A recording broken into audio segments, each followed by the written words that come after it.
ஒரு அழகான கிராமத்தில் ஒரு குட்டி பையனும் பொண்ணும் ரொம்ப சந்தோஷமாக வாழ்ந்துட்டு வந்தாங்க.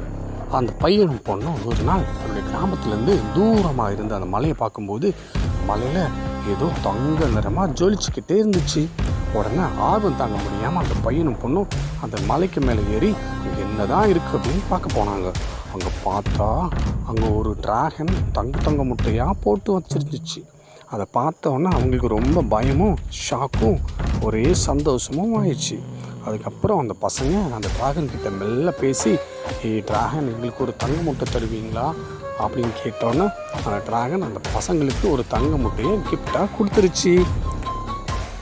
அதை வாங்கின பசங்களுக்கு ரொம்ப ரொம்ப ஹாப்பி ஆயிடுச்சு. அந்த முட்டையை வாங்கின சந்தோஷத்தோட அந்த பசங்க அந்த மலையிலேருந்து இறங்கி தன்னுடைய கிராமத்தை நோக்கி நடந்து வந்தாங்க.